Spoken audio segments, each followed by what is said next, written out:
Turn on my spotlight. Bop, bop, bop, bop, bada boop, bop. I got a good opening bit. I had a different opening bit about the race, but now I got a better opening bit because of these dumb guys who were on the subway on the way home. All right, guess it's live. Guess we're good to go. Womp, womp, womp.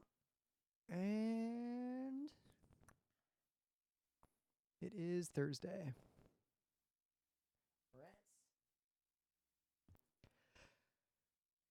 It's Thursday, June 8th, 2017. I'm Rim. That's good. And this is Geek Nights. Tonight, barbecue. All right. That's looking good.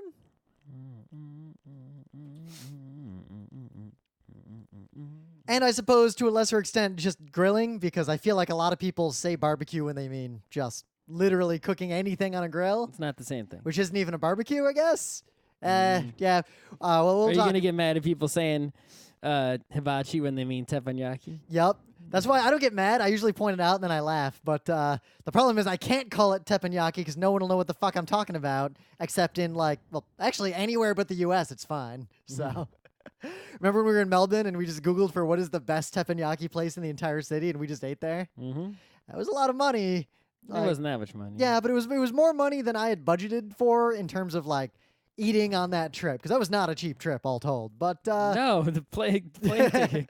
What's crazy is that round trip flights now cost like a fifth what we paid back then. Because no one wants to fly anymore. Well, but so Australia's super cheap, but going to Tokyo, not any cheaper for some reason. It's way more expensive to go to Tokyo than go to Sydney. People want to go there. People want to go to Australia too. Not as much as they want to go to Tokyo. But why is it so much cheaper? Were there so many people going to Australia back when we went to that first PAX Oz that just aren't going now? I don't know what's going on. Anyway, it's Thursday. It's the lounge on Geek Nights here. We can talk about whatever we want. And if you're hearing this new from me right now, you are so late to the party that you might as well start looking at PAX West 2018. I got some badges you can have. You got money? So this happens every year. And all the PAXs, PAX East and PAX West are equally difficult for different reasons. PAX West is difficult because it is the mothership PAX. People from all over the world try to get in. And as best I can tell, you have about 2 to 2.5 minutes between when the PAX account tweets that badges are live. It's not a lot of minutes. Before the last person enters that queue who will then buy the last badges. At least the last Saturday one. I think you can still buy a Monday one. There are a small number. And it's been hours. It's been hours and you can still buy a Monday one. There is a small number of Monday badges left. And a lot of people just go out. there. And even though Monday's Labor Day, they're buying Friday, Saturday, Sunday badges and they're not buying Mondays. Yep. I don't know. I want all four. If I'm flying somewhere, I'm going to the fullness of the convention. That's just kind of how I roll. Local types. Yeah. The thing is, I feel like I've heard... You're missing that Omegathon finale. What's wrong with you? Yeah. Because there's only one Omega. They try to replicate the content. There's 2 Q&As, so there's more chance of seeing both. But the Omegathon, nothing gets replicated. There's just round tournament. Mm-hmm. And the Omegathon finale is one of my favorite parts of PAX, and it's been so consistently. But yeah, anyway. Yeah, I clicked on the link within 30 seconds. I was sitting at work and my phone, I had the alert set up for a while. Tycho tweeted, he's like, hey guys, you can you can buy this merch when the tickets go on sale, whenever that is. And I'm like, yeah, I saw that tweet. I was like, all right, we're on high alert, right. Yeah. So I go into the forum, I'm like, hey everyone, remember, we're on high alert. And then a minute later, the tweet, ding, click. Yeah. No, I saw his tweet, and for a second, I was like, that's nice. And then the lizard part of my brain said, Rim, you got to start hitting fucking F5 as fast as you can. But at PAX East, the badges don't sell out quite as fast. You have dozens of minutes before the main ones sell out. Not a lot of minutes. But, yeah, dozens of minutes is not a long time when you think about it. But the hotels that don't require mass transit or a cab, they sell out in seconds. They're basically sold out before the badges go on sale because exhibitors can buy their we should if PAX ever gets bad enough, we got money, we should buy. We've talked about this a million times. You're not saying anything new. The point is, today was the day for PAX West 2017 tickets. I got 4 full sets of tickets, the maximum allowed ticket purchase. The price went way up. It cost like $700. Yep. But I'm not using all these. So these are for friends. And in case our panel doesn't get accepted, so I'm holding back a set. The reality is, if you're going to a con like PAX, you need to have a pool of friends who are all going, and you need to together coordinate, because of our friend group, not everyone got into the queue in time to buy badges. Enough of us did to get badges for all of us. So whoever needs the badges, you gotta let me know, because I need to pay back this monies, because I cannot afford to spend $700. And we don't want to scalp them. We basically just want to sell them at cost to like a friend. Yeah, I only bought them for insurance purposes in case our panel's not accepted and such like that. I have no, I want them to go to someone who's going to go to PAX, and I don't want to put in a lot the effort trying to find someone who will buy them. So, luckily it's the face value. Not hard to do that for PAX West. No, the 1 year I just sort of like met people on the street outside PAX that I arranged with at the PAX Pass Exchange on the internet, Reddit, whatever. Also, I'll be in town because PAX Dev, there is some interesting stuff. PAX Dev is actually a day earlier than usual, so there's a gap day between Dev and West. So I had to stay in town basically an extra day. But something crazy happened when I clicked on the thing, because I went straight hotel and Scott went badge. The Sheraton showed up as not booked, which is insane. The Sheraton traditionally is 100% booked long before badges go on sale. Like, you just cannot be in that hotel. It used to be the hotel that like everyone stayed in every year because it's the one connected to the convention center. It's like right there. So I see it, I click on it, and it totally has a room. Like, there are rooms available. The fuck? So I like immediately I'm like, oh shit, I start typing my credit card stuff in. I hit submit maybe 15 seconds later, and I get an error saying the room you're trying to book was booked by someone else before Bad you website. transacted. Bad website. And then it says, but click here to try a different hotel. I click there and it says, oh, your session took too long. You got to start over. And then it just showed me an error that went forever. Bad website. Every time I went back to the site with that web browser, it was stuck. I went in incognito mode and I got back in. And by that point, all the hotels were booked, and I found one at the last second and I got a hotel room.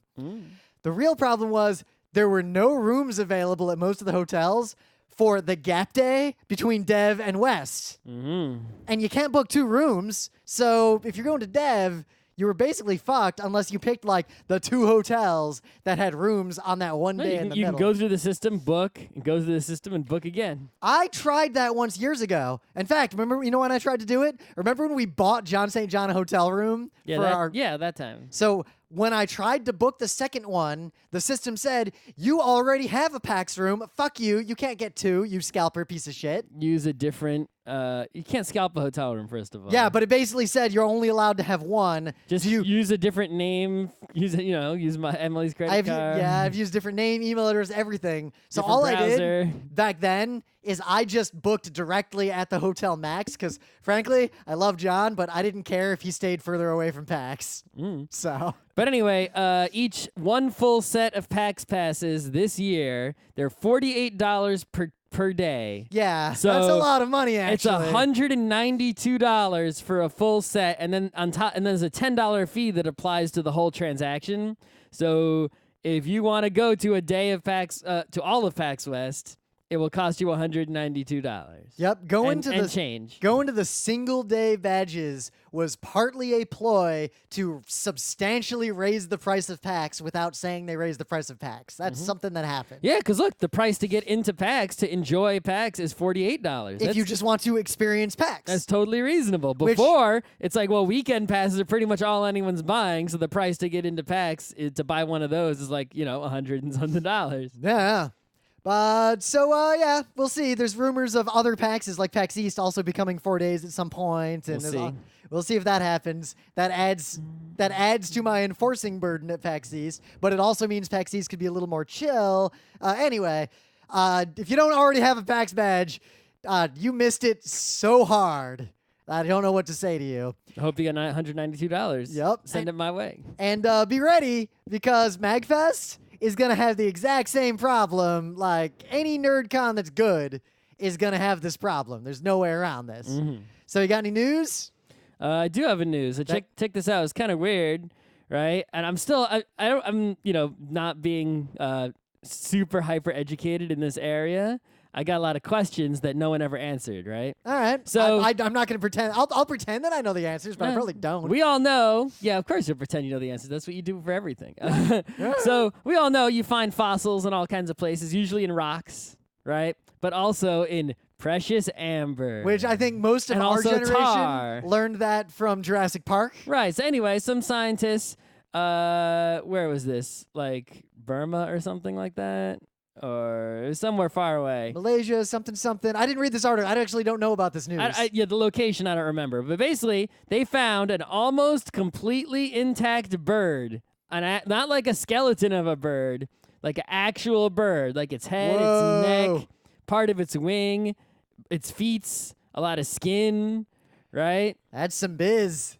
Like actual, and it was in amber. So, Burma. It's Burmese amber. I guess, does Burmese amber mean it's in Burma, or does Burmese amber the type of amber that could be in places that aren't Burma? I don't even know enough to pretend that I know the answer to that. Anyway, the point is, this shit is 99 million year old bird. This is a bird that lived with dinosaurs. Oh man, look at the reconstruction. It's a cute little guy.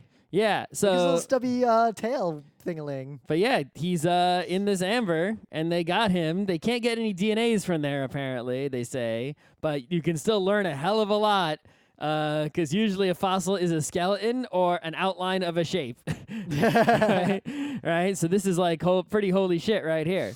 The questions I have is, I don't really understand how amber works. Do you know what amber is? Yeah, it's just like tree juice. Tree sap. Right, so here's the thing, though. If you imagine a tree with some sap, right? Tree sap is thick and slow. How does a bird get into tree sap that deep?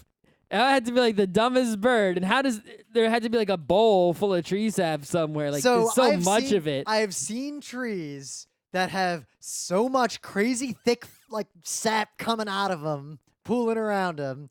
I think most of the fossils in amber though are little tiny guys. This is a pretty tiny guy.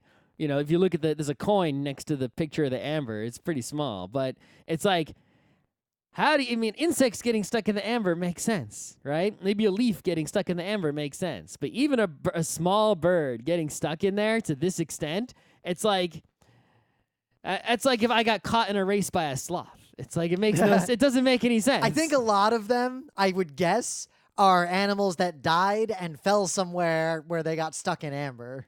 But the amber doesn't flow like a river. It's like, holy... It does, just real slow. The bird would decompose a lot by the time the amber covered that much of it. I don't know. Maybe, I guess maybe this not. is just the random chance, right? That's why we haven't found these so all here's over the the problem. place. I was Googling to try to find a succinct explanation of this.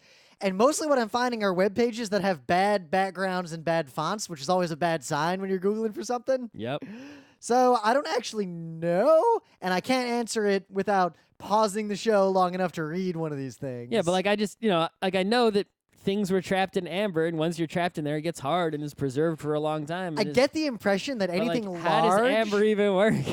I think anything large that gets trapped in amber is a fluke, and it's just, there's so much history that, there's some place where an entire bird's nest fell in some amber, and now you got a bunch of birds in amber. It's like I couldn't possibly get stuck in an amber. I just had to wash my hands a whole bunch. I could get you stuck in some amber. How much amber are you going to get? What if I tie you up and just, tie you to a really sappy tree and leave you there? How long it would take? I would probably just even if someone rescued me weeks later, if I wasn't dead from dying of dehydration or lack of food or exposure or something, I could probably just peel myself off. I don't know. Depends on, I'd have to tie you up pretty tight and just let the amber wash over, let the sap wash over you. Uh-huh. All these websites have bad fonts. I don't actually know the answer to that question, but I like that little birdie. Yeah. It's interesting stuff. There's some really actually interesting political news from over in the UK. So, their election's happening. Well, they have elections whenever they want. They don't have election day. They just dissolve their government when they give up. There's normal times to have elections, and there's ways to call for elections. I'm not going to explain the UK parliamentary process because it's But this is a called for. This is a this was dissolve a the gamble. government. The way I'll election. put it is a conservative government came in partly on the heels of Brexit, and Brexit likely happened for a lot of the same reasons that Trump happened in the U.S. So this happened, and the conservative government that had a very narrow stranglehold on power called for early elections, thinking that they could ride this wave and totally take over the government. And what appears to have happened is that I thought it's not counted yet. so exit polls are done. Exit polls. Exit polls are usually real accurate. Usually. So the exit polls heavily imply that at best it's a hung parliament, meaning Doesn't that mean they need to have another election? No, it means that no party has a complete majority, and anyone who wants to do anything has to do it in coalition with at least one other party. This has so the read on this is that America has fucked up so much shit since Trump got elected that the forces that were similar to the things that caused Trump to get elected in the US in places like the UK kind of slammed on the brakes, and there's been sort of a regression to the mean or a reaction back toward the left.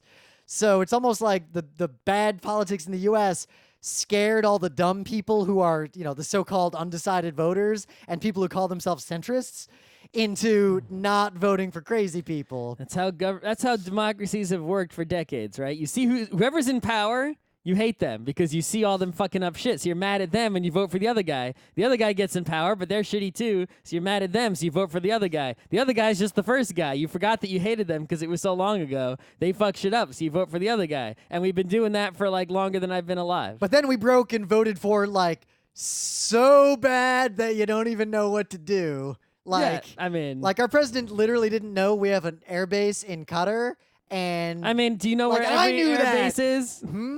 Do you know where every single base is? No, but everyone knows there's a base in Qatar because it's in the news all the time because shit happens. Yeah. Okay. Yeah. I know we have base in Germany, in Korea, There's more than one there. and Japan. Yeah, that's true. Okay. But it's only United exit States. polls. This is actually pretty big news Guam. in that it has potential substantial ramifications for whether or not Brexit goes forward. We'll see how this all goes. The problem is now it's a hurry up and wait situation because until they actually count the vote, which probably won't be done tonight, all we have is these Why exit can't polls. they be done tonight with voting? We don't take that long to Yeah, we finish do. counting. We don't actually finish counting the vote for a long time. Yeah, but we know what the deal is like. Yeah. Well, partly We count enough of them. How How are they voting in the UK with signal flags? I don't actually know what they do, what kinds of voting machines they use or whatever. But this is sort of developing news, and even if you don't know anything or care about politics, you should probably see what's going on in the UK because it'll depress you a lot less than what's going on in the US, and a hung parliament might actually be pretty funny and interesting going forward.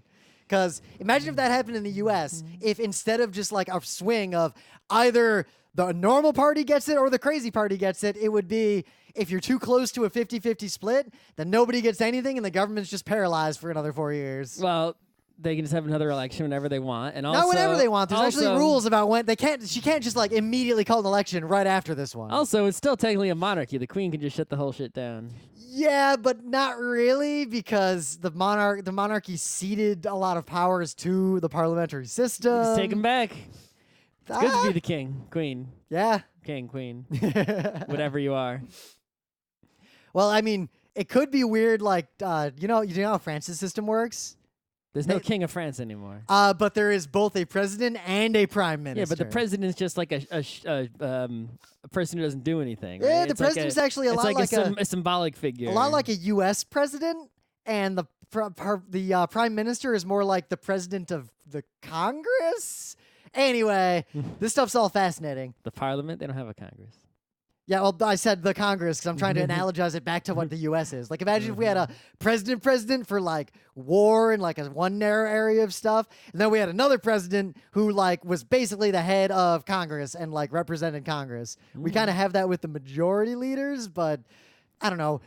Our government is the weirdest, most complicated version of democracy in the world. It's because ours is old. See, as though the U.S. is much younger country I would not. than these other If you say countries. ours is the oldest because their constitutional monarchies are were in many ways pretty democratic long before the U.S. Pretty, but they weren't like having everyone vote the way we were. All right, so what about Athens?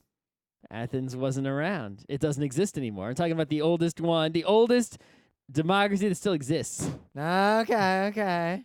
That, I mean, I guess Greece has voting now, but it's not the same. It wasn't a clean line from Athens to the current Greece. It's not the same, Anyway, it's not the same country. So speaking of hotels, this news has been making the rounds everywhere, and I've been thinking about it a lot in the sense that the hotel industry is having a lot of problems, partly because people like us, Airbnb? Yeah, Airbnb is one problem. The other problem is that people like us, much like with flights, don't really give a shit where we stay. We just want to be close to the thing we're doing. Yes. We're not flexible. Like, we're going this weekend. We are not willing to show up a day earlier. We're not willing to show up a day later. We have a very specific window. We want to go anywhere. Mm-hmm.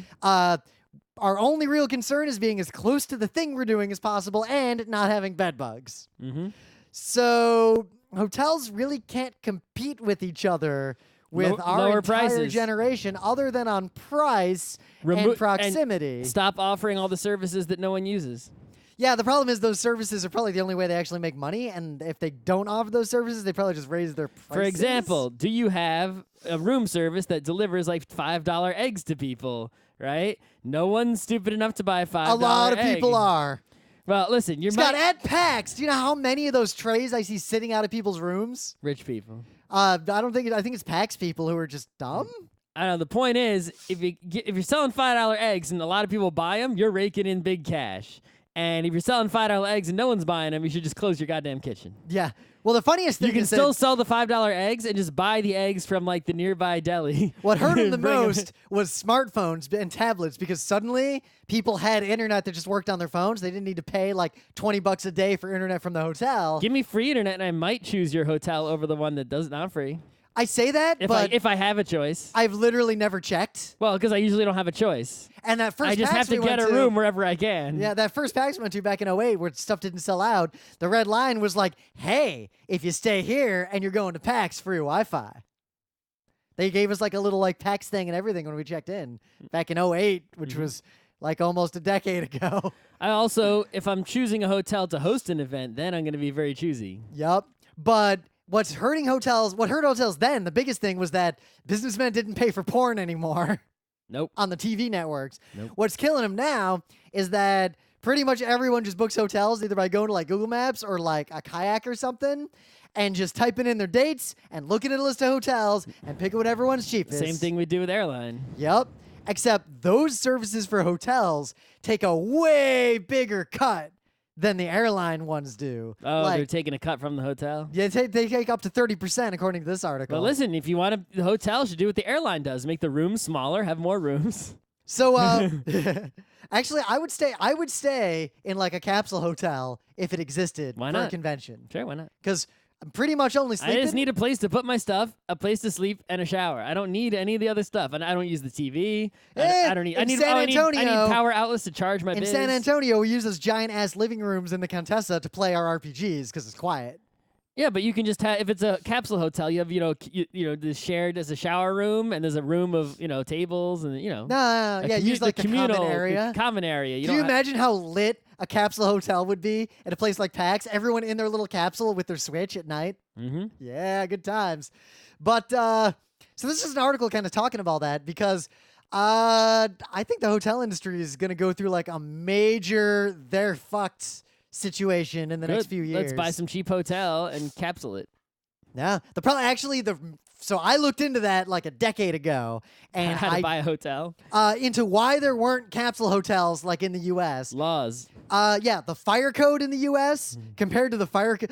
Japan's fire code, as far as I can tell, is actually way, way lax. I mean, you can do some shit that would not fly in the U.S. Well, I mean, the thing is, Japan, unlike the U.S., is way old, as we were talking also, about. I feel like Japan trusts citizens to exit a building in an orderly fashion in a way that you could. America's all George This is a place Costanza. where people use objects like the kotatsu in every home. Scott, I was on a bus the last time I was there with Emily, and we were going up into the mountains to like go to this fancy restaurant, and the bus had its aisle down the middle and had 2 seats on each side, like rows, right? Mhm. In the aisle, you could pull a thing out of any given seat, pull it across, entirely blocking the aisle and making another seat. So you could turn the entire aisle into another set of seats. So like another 20 seats or another 40 seats. Mhm. That would be so illegal that you would go to jail in the US. Yeah. Sure. Yeah. I was just the whole bus ride I was staring at it, like marveling, and I used my thin internet connection to like read articles and try to figure out like, has that ever caused a disaster? Like, has that killed people? Yeah, What's going probably. on? Yeah. But I mean, think about it. If you've got buildings that are so old and wooden that they're not going to pass any fire code on Earth, but you're not going to destroy them because historic reasons, and also you're not going to stop using them because True. they're amazing and whatever. Why even bother having a fire code for your new buildings? It's like, well, our whole place is already flammable, and we're not changing it because we got more important reasons to not change it. So, But here's what's real different about the hotel situation compared to airlines and all the other industries this is happening to. a lot of castles burnt down. That's Airlines how they do. have some regulation. It's weak sauce regulation, but it is regulation where if they just bump you from a flight, there's some stuff they have to do to like make it up to you to a degree. Mm-hmm. Hotels can just bump you and give you the finger, and you're just completely fucked. Mm-hmm. So what a lot of hotels apparently are starting to do is they'll take the bookings from these travel sites, but if they fill up, they'll only bump the people who booked from the travel sites instead of the people who booked directly. And that's happened to people I know a few times, and I think it's going to be a huge problem going forward. I bring this up It should because be illegal to sell something you don't have. yeah, I think Period. And no matter what business you're in, you shouldn't be allowed to sell something if you don't have it. I think hotels. That includes kickstarting some product you haven't manufactured Wait, Scott, yet. I can sell stock I don't have. I just have to clear. Like I have to settle, but I can totally put a sell order in even if I don't own the stock. You should have to buy it first and then sell it. The timing should be I forced think with by both law airlines, to shift around. Well, here with airlines and hotels specifically, I think there should be a very specific regulation. You can never bump anyone who does not volunteer, and you just have to keep raising whatever accommodation you're going to offer until someone is willing to take the offer. If you have to give someone 50 grand before they say, "Yeah, I'll go stay at another hotel," that sucks. That totally sucks for you. That's effectively the same as just preventing people. Because if that was the penalty, if that was the rule, people just wouldn't sell things they didn't have, and thus, to go back to my rule. I feel like which airlines would, because there are efficiencies to be had, because I am always shocked whenever I fly at how many people miss their flights. Like, every time I'm at the airport, there's always like constant repeated calls for people who have checked in, who may in fact be at the airport, and yet somehow are not at their gate and are not about to take off on the flight. Like, I do not understand to this day how that happens. Who these people are. Like, what happens in your life that you're at the airport and you just like forget to go to your gate? Boop. Anyway, that's good time on that. There's like 14 people watching. San Marino, September 3rd, 301. San Marino was declared a republic, and they've remained a republic consistently. So from 301 AD, there's That's been not a country. It's like a principality or It's a- something. You're saying city-states aren't countries? They're sovereign. It's a city-state. It's not a country. It's Well, not, Dan Marino never got a ring, so it doesn't count. Has nothing to do with it. There's a bunch of stuff in it. There's a whole chat in here. Anything about Amber? I don't think anyone else knows anything about Amber either, because no one was like, actually. So I don't feel bad about that. Yeah, no one said anything about Amber. They don't know shit. Because I don't know shit. What do I know? I'm asking. I'm not even. What do I know about Amber? Nothing. I know it's orangish yellow. My mom has a bunch of amber fossils, actually, Okay. because she collected stuff like Is there that. a full bird in one of them? No, one's got like a leaf in it. One's got like a little bug in it. You can just buy those at like the gift shop. Oh yeah, they're not cheap though for nice ones. Actually, we got a lot of fossils, some of which might have been acquired under, shall we say, gray markets. Dun, dun, dun. I will not tell those anecdotes live on the show, but anyway. Things of the day. So this came up on the Tuesday show. when we were kids, both of us watched an American show. It's like a big part of like 80s kid Americana. It was a show in America called Unsolved Mysteries with Robert Stack. And I watched this throughout basically my entire childhood up until about high school. I only watched it like a few times when it was on and nothing else was on. See, the thing is, you know why I watched it a lot? It always happened because we went to our grandparents' house, like one of our grandparents. I've definitely watched it at grandparents' house at least a few times. It was always at grandma's house. That was definitely a show that grandparents wanted to watch. Because they were really into it. And as a result, they'd always watch it, and it was always on around like 7, I want to say, which is when we were there, like after dinner. So we'd be How much out. of old people now believing nonsense on the internet is due to nonsense on TV back in? Because of Unsolved Mysteries, I was 100% sure that aliens literally existed. I believed in aliens until like high school times because of all these stupid things on TV. Yep, I was 100% convinced that certain kinds of ghosts existed. I was also convinced. No, I didn't believe in ghosts. I was also convinced that a lot of the murderers that were featured on this show totally were in the car next to us on the way home from grandma's, and I need Dad to call the police when we get home. I didn't believe that either. I was watching this when I was pretty young, to be fair. I mean, the show started, what, in 86? 85? Oh, 1987. All right. The other reason I believe in aliens is not just based on TV, right? TV wasn't enough to convince me of anything on its own, but because like I would look outside and see like, there'd be planes flying or whatever, and I'd be like, oh, that's a plane, because you'd see like, a white light and then a red light in the back, right? But then occasionally you'd see some lights flying around at night that weren't the same. Scott, I live next to Selfridge Air National Guard Base. Fighter jets and nonsense would be doing bullshit up in the air all the time. No, one time, this is true, right? But obviously not aliens. Oh, no, I got a similar story, I think. I saw what looked like a plane. It was a white light and a red light that looked like they were attached to each other, flying in the same direction across the sky far away. At night, I just saw two lights blinking, white, red. One was in the front, one was in the back. So it looked like the red one was on the fin in the back, right? And the white one was in the front, something like that, right? Yep. And it was just going across the sky. Halfway across the sky, the red one starts going down.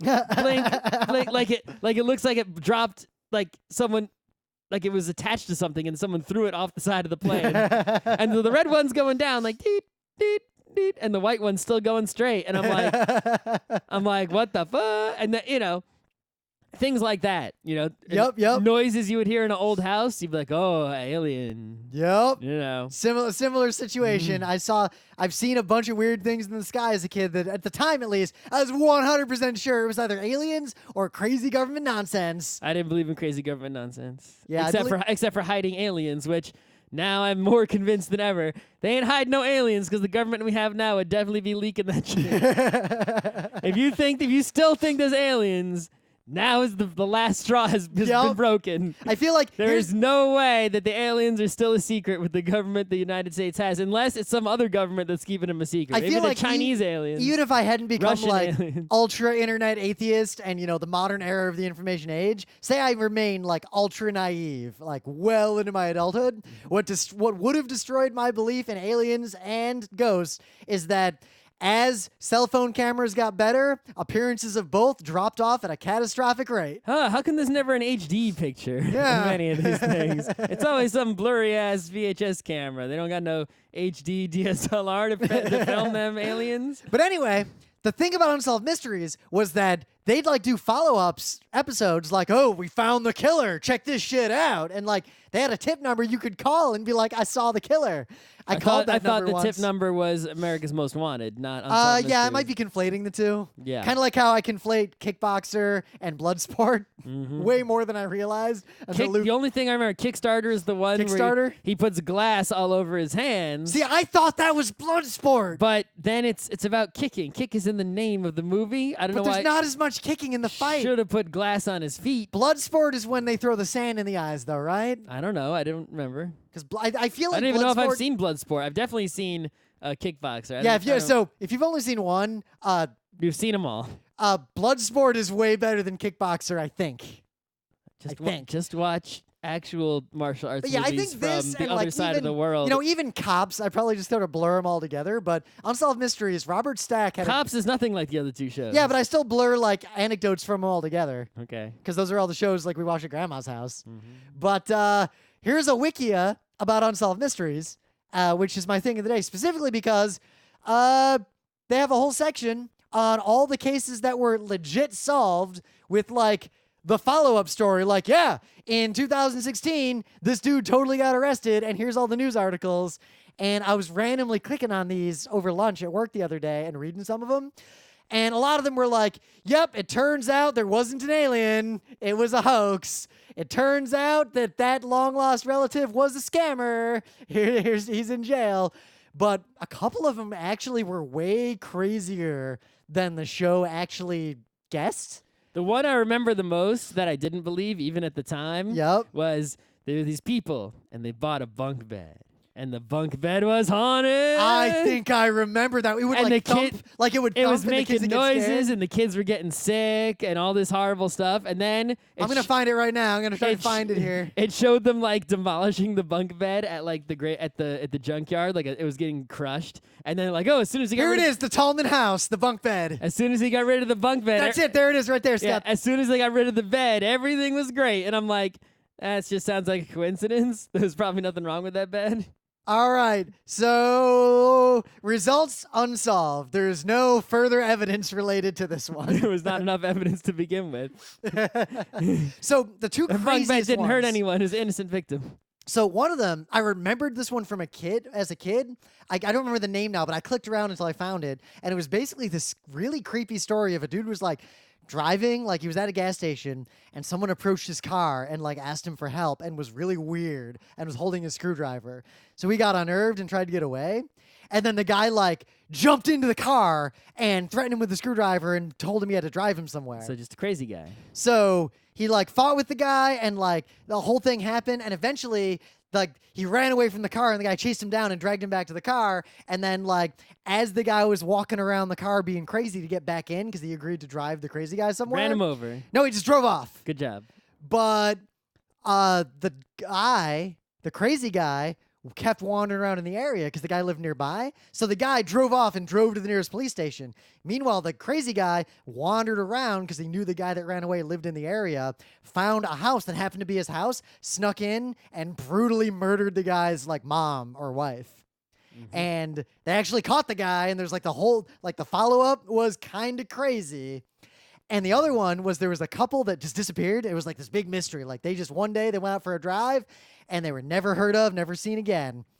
You know what happened? Their car fell off like a ravine or something? Basically, yeah, they drove off the road into basically like a lagoon in a farm, and the car sank. And it was found recently because droughts caused the lagoon to dry so much that the car was visible. Mm-hmm. And that was that. So yeah, if you were as a kid bothered by not knowing what happened to unsolved mysteries, a whole bunch of them are solved, and you can just go to the website and read like exactly what the deal was. Right, here's something that doesn't take 10 minutes to talk about. So some people decided they want to take this tree out in their yard or whatever. It's like, okay. And they decided to take the tree out with what appears to be like this tiny bulldozer. Like, you know how you go to the store to buy like a drill, and there's like this real drills, like the whole hog, and then there's like the plastic crapo drill. Yep. This is like the plastic crapo, bulldozing equipment. It's got like a little shovel claw thing on it. It's like a tract. It's almost like a little John Deere size, but it's not for mowing the lawn. It's for, like a big construction vehicle. So already, does. like I got this on here. This looks like shaking hands with danger. Like what? Oh, here comes the danger. Like whatever the hell this little tractor guy is, right? They use it to try to take down a tree, which if you want to take down a tree, just use a saw or a chainsaw or a regular saw or something like that, right? B, if you're going to use a motorized vehicle to pull down a tree, don't do it this way. You can just tie a rope to the tree and drive and pull the tree, and that's much safer than what this moron No, because did. when you do that, you're pulling the tree directly at your car.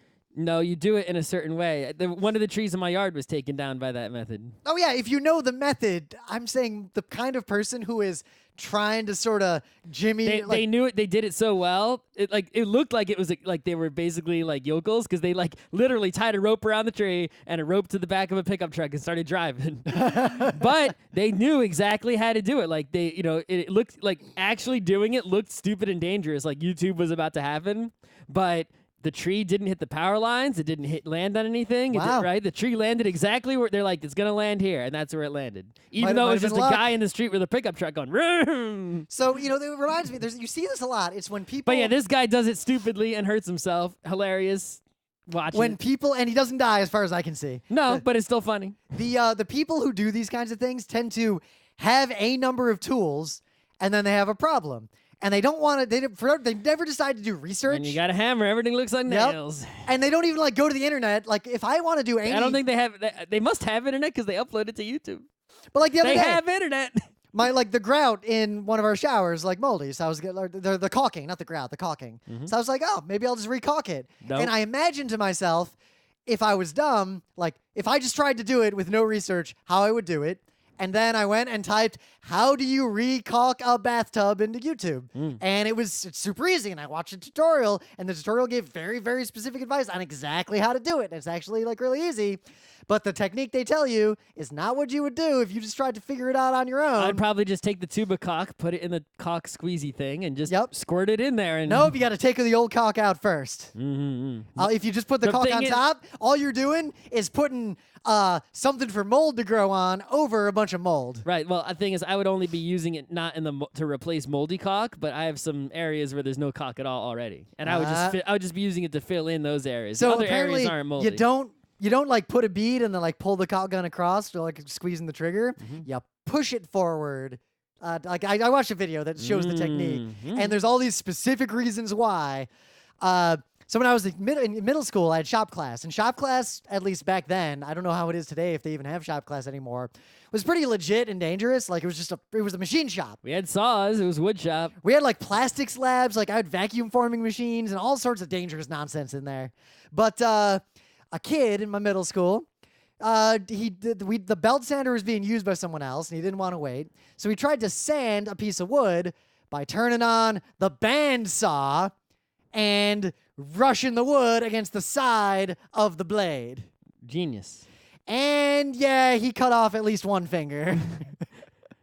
And we had this whole lesson after that on don't use a tool for a thing that it is not explicitly designed to do unless you either really, really, really are a professional and know what you're doing, or you really, really hate having 10 fingers. Or you really, really, really want to get a lot of YouTube views, regardless of the danger.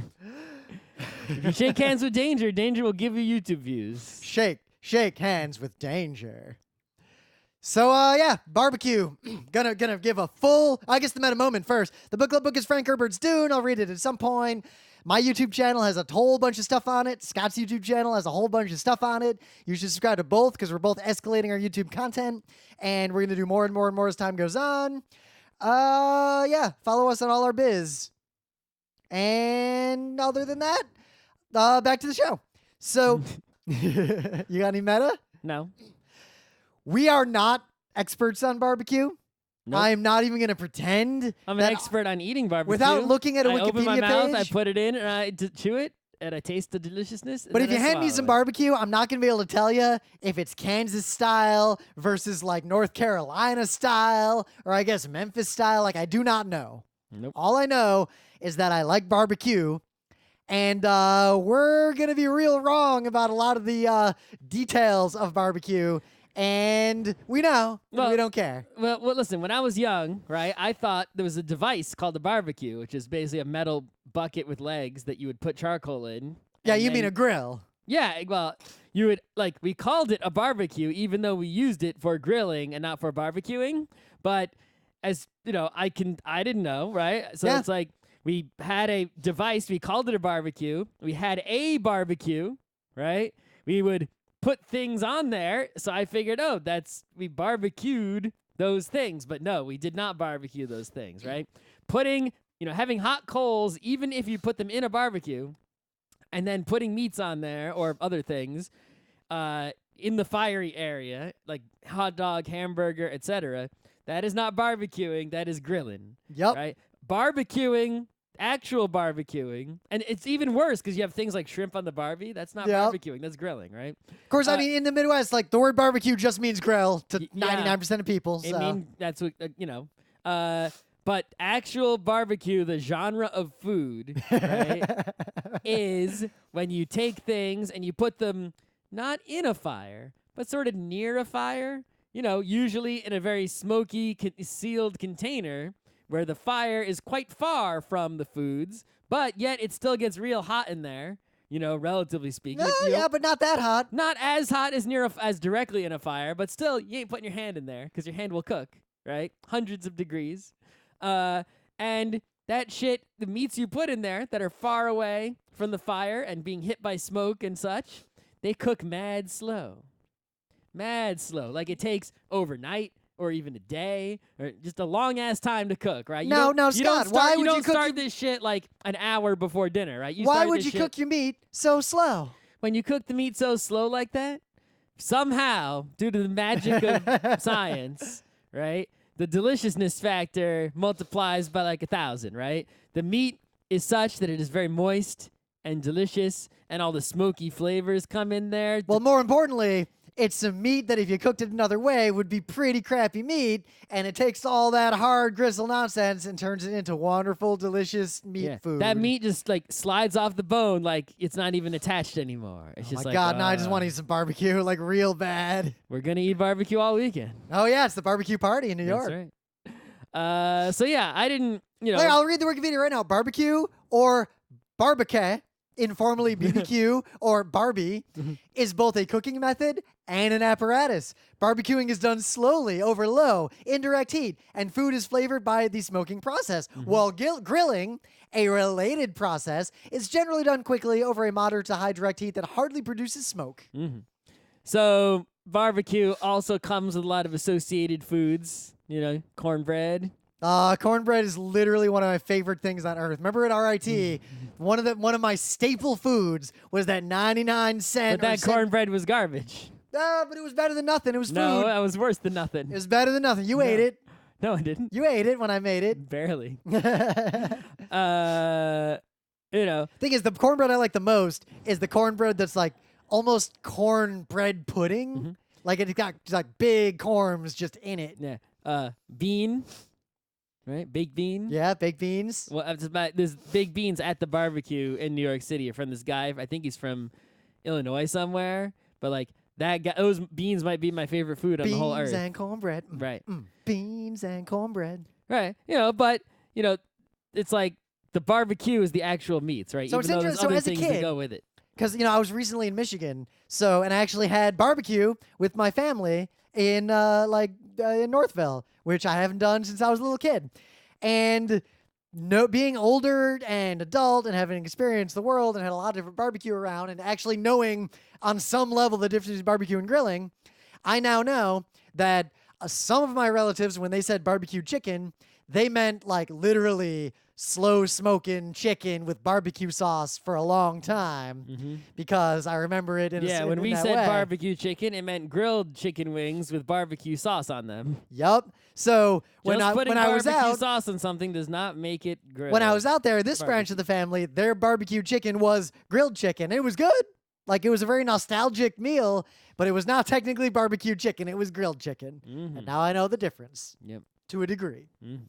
But I've been thinking about barbecue a lot lately, partly because when I bike to work and when I go think to the popularity of barbecue in at least this geography has increased substantially over the years. Two different people, when I mentioned barbecue earlier today on social media, were like, "Oh, they mentioned like this specific like Brooklyn barbecue, and like there's a certain derision for the like neo barbecue in New York City." Well, to an extent I understand, right? That like we grew up in New York, so like pizza, bagels. I didn't grow up in New York. Don't even talk to me. Well, good.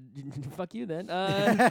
Pizza, bagels, these sorts of things, right? It's like there's a right way and a wrong way. Some Chicago style is garbage. Well, you know what? Like I grew up in Michigan, so breakfast sausage.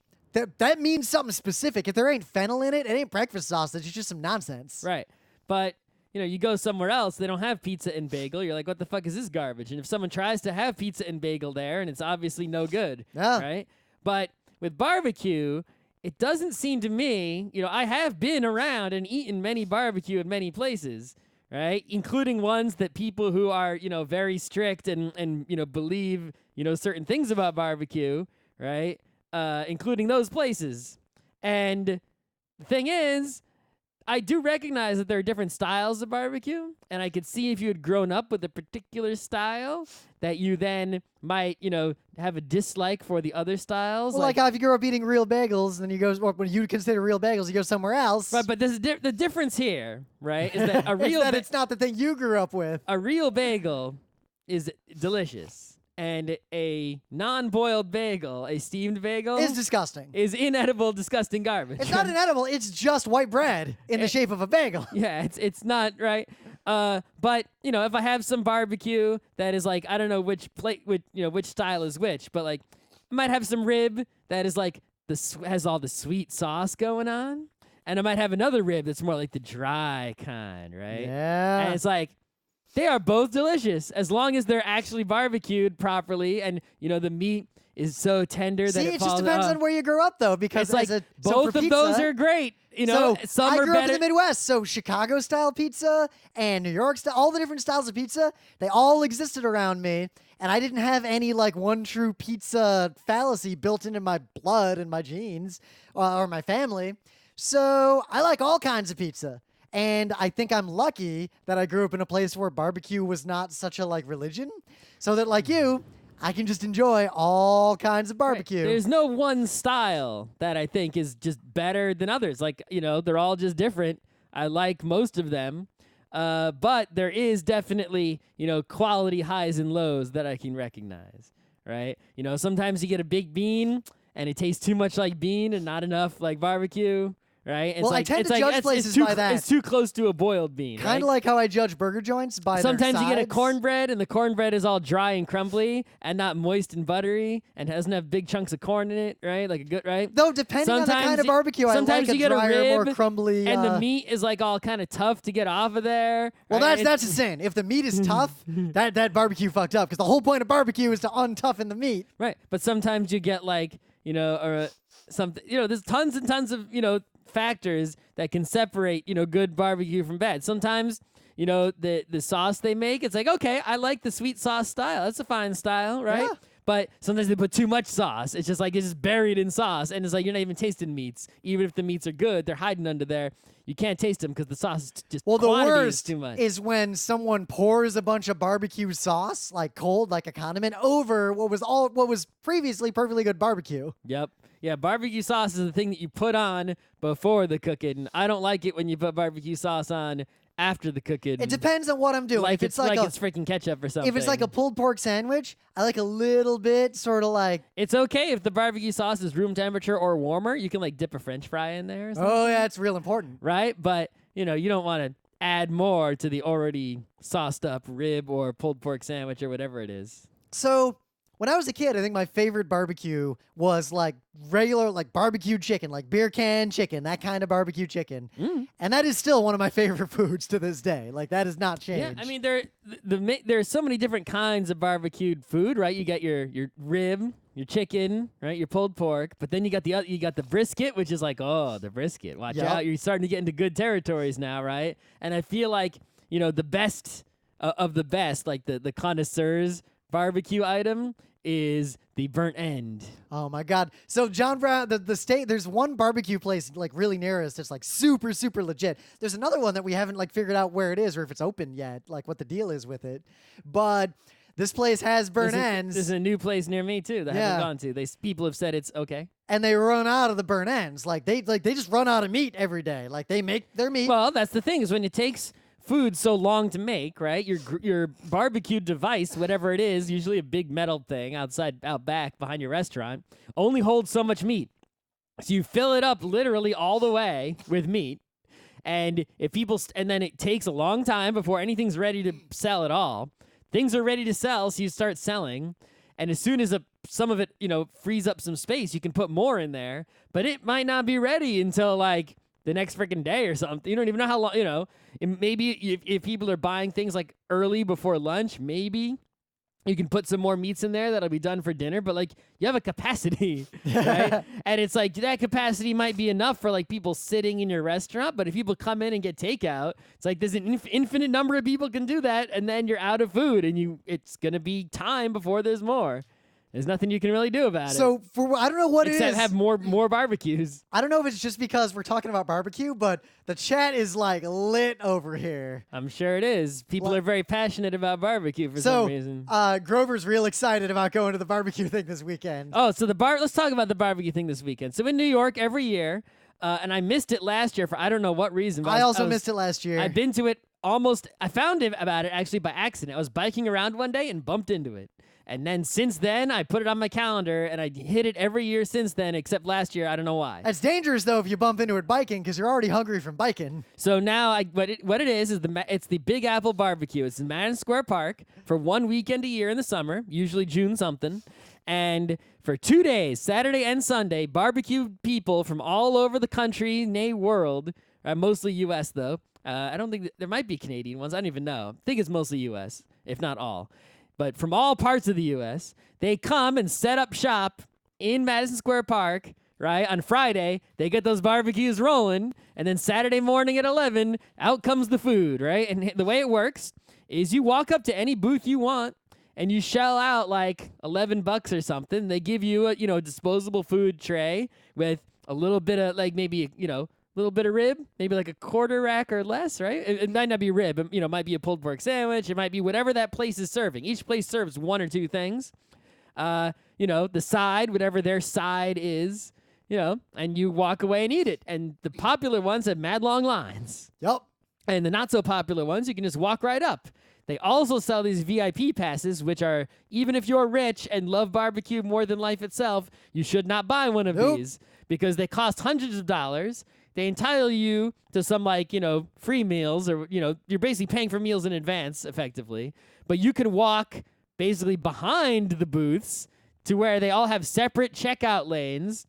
So you don't have to wait in line. You can go to basically the VIP line behind each booth to get food everywhere and go like that. But you can only eat at like 2 or 3 places before you're full.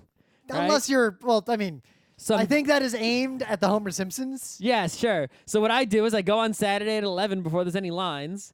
I hit up my guy with his bean, the best, maybe my favorite food on earth, maybe, right? And then I hit up one that I haven't hit up before because I've hit up, a lot of them are repeats year to year, right? Yep. And I try out to see if there's anything new out there. And then I come back on Sunday and I do a little rerun. And that's how I do, except last year I missed it. I don't know why. Probably just go Sunday this year because we're running that race Saturday morning. Well, my plan is to bike to the race, say hi. Oh, yeah.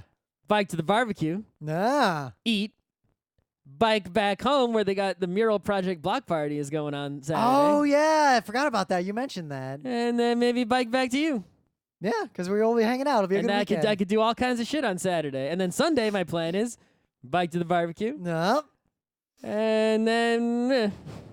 You know what I might do? There's not a lot of things happening Sunday like there are on Saturday. Since we'll have our guests over, maybe I'll spring for them to get a city bike pass for the day so they can bike over. Because I don't think they want to bring their bikes. A whole day?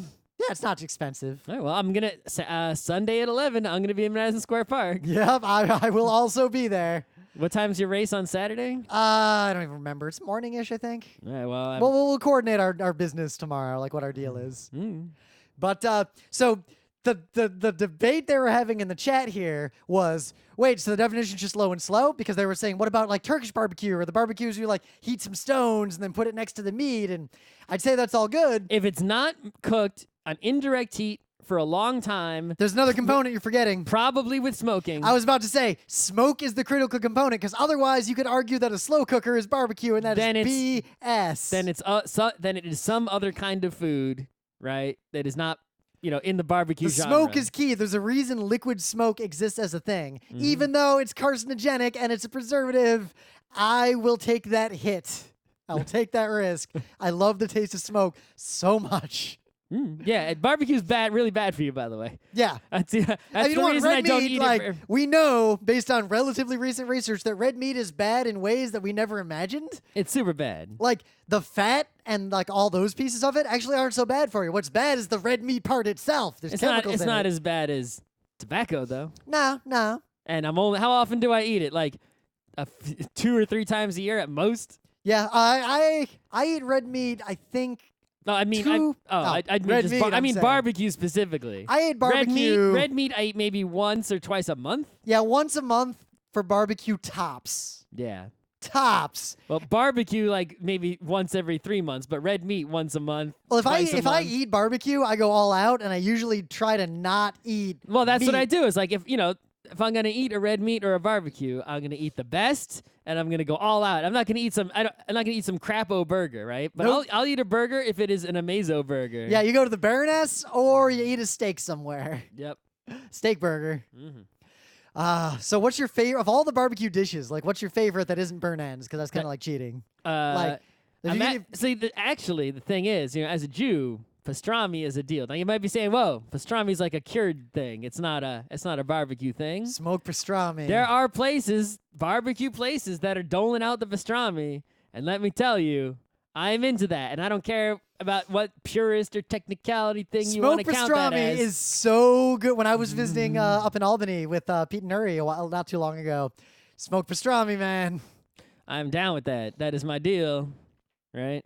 I remember that one time we were up in Albany, we were going to have that party, and we decided we were going to smoke prime rib for the fuck of it and eat that. And then we went to the place to buy a meat, And the dude talked us out of it. He's like, he's like, you don't want no prime rib. Just buy this, buy this brisket. Yeah. You're gonna waste that prime rib. It's not, the brisket will be way better. And he literally like talked us out of this, like talked us off the cliff. He's told us into buying something cheaper. So we're like, okay, whatever. We don't care. But in We're just retrospect, gonna I eat feel like we should have just smoked that prime rib and gone for it. Well, I mean, we ate a delicious meat. I didn't care what meat it was. Other people were the ones who cared what meat it was. I just really, really wanted a delicious meat. I gotta tell you though, the barbecue, like kebab barbecue stuff that I had in Istanbul, to this day, like I have never had. I mean, I would say that it is not better than American style barbecue in any absolute sense. It's just great. I have never had that style of barbecue as good as I had it in Istanbul, because I've tried to get it from like every Turkish or like Mediterranean style place I've ever tried in the city. Never quite lives up. Meanwhile, Yeah, I don't know, like, how come some foods, because, like, there doesn't seem, people always try to find a reason you can't make a food in a certain place, right? like you can't make New York bagels in a lot of places because the water's shitty. I don't know about that. I'm going to find out if that's true or not, right? But that's what people say, right? I'll bring you some water back from Arizona in a bucket. But and try to make some obviously, bagels. there's no reason you can't make good barbecue regardless of location, because the people who make their barbecue far away come to New York with their equipment and make the same goddamn barbecue they make in their home place, right? And it tastes the same as it does if you go to their restaurant far away. So why is it that, like, not one Turkish person who can make that good food has come to New York with the knowledge to make it and done so here, right? It's New York City. We've got pretty much every freaking thing, right, that you can think of. Someone has come here and brought it here, right? Well, it's partly just that, like, we're, with Mexican food and barbecue, when we went to San Antonio, we were like, let's find the best goddamn barbecue and the best goddamn Mexican food. And the best Mexican food there is about as good as the fancy Mexican food I get in New York. Mm-hmm. And so far, none of the barbecue places we've tried in San Antonio are better than John Brown's Smokehouse, which is like right next to our house. And John Brown's Smokehouse is pretty good. Yeah. It's not like the best barbecue ever. It's but pretty legit though. Like, apparently legit. it is Kansas style. yeah, I like it. I like it a lot. Their cornbread is like ridiculously amazing. Because it's corn It's almost like a pudding. cake. It's cornbread pudding. It's like a giant cube. It's all super yellow. It's super buttery and moist. It's got big chunks of corn in it. It's like the ultimate cornbread. It's just so hard that place is there because it's right next to where we go bouldering. And when I bike to work, they're starting up like they're doing the smoking And just you smell as it? I'm going to you work. smell it while you're climbing? I smell it while I'm biking to work, and I get crazy hungry. No. Like I want to go in there, but even if Why don't you just get a job there? Yeah, You could just quit your job and grill instead. I am or barbecue sure instead. that being a barbecue professional in a restaurant will make the exact same amount of money that being like a Wall Street product I'm manager willing to does. bet that the pitmaster dudes who put their names all over these restaurants that come to Madison Square Park and will be there this weekend make a lot more money than you do. But also, more to the point, I am pretty confident I would become fat. They are all fat.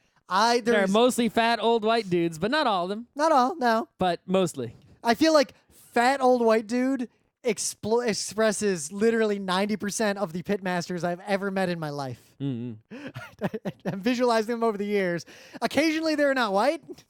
Occasionally.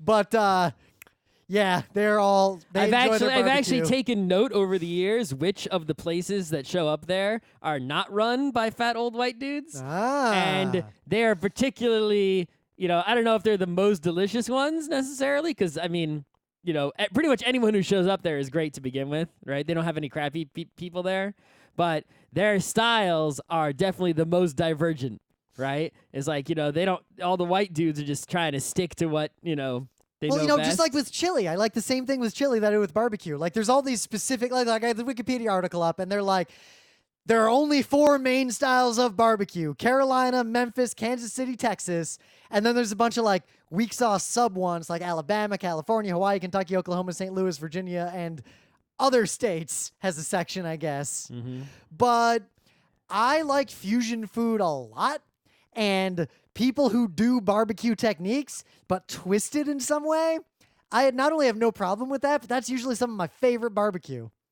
Even though that stuff would is there literally an entire article on there is an entire Wikipedia page on burnt ends specifically. Oh baby, Oh, look at that. burn Look at those that. burn those ends, Burn those ends and put them right in my mouth. and then I die of heart disease. All right, I think I just love barbecue, and I'm gonna not eat it tonight because I'm gonna be eating it this weekend. That's right. No meats until this weekend, and then no meats next week. All right, that was easy.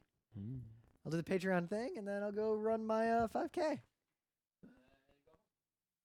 Let's see. I got to change to the other camera. Boop. Patreon. Patron manager. Current patrons. Oh, we got some new people, I think. All right. And the Patreon patrons for this episode of Geek Nights are Nicholas Brandow, Alan Joyce, Heidi McNichol, Amanda Duchette, and Thomas Hahn. MyStadia.com, William Eisenrose, Jeremy Miner. That when a girl walks in with an itty-bitty waist and a round thing, a genuine bona fide electrified 6-car monorail. Roncivalis, Rebecca Dunn, The Terrible Secret of Space, 421 Creations. Seriously, though, why are we out here? Shervin Von Horrell, Rare, Laval, James David White, Rochelle Montanona, Superboy, I paid $5 to make Rims say pickle. Sailor Vista, Matthew Smith, Don Schleich, Kajar Tavishan, Joshiro Joestar, Sean Yeager, Sam Cordery, Clinton Walton, Ren from New Zealand, Ryan Perrin, Mr. Black, Brian Cedrone, Finn, Chris Midkiff, Chris Knox, Daniel Redmond, Sean Klein, Chris Reimer, and Thomas Hahn. I'm going to run a 5K race in a few minutes as practice for a more serious 5K race that I'm running on Saturday. And now I leave you with a story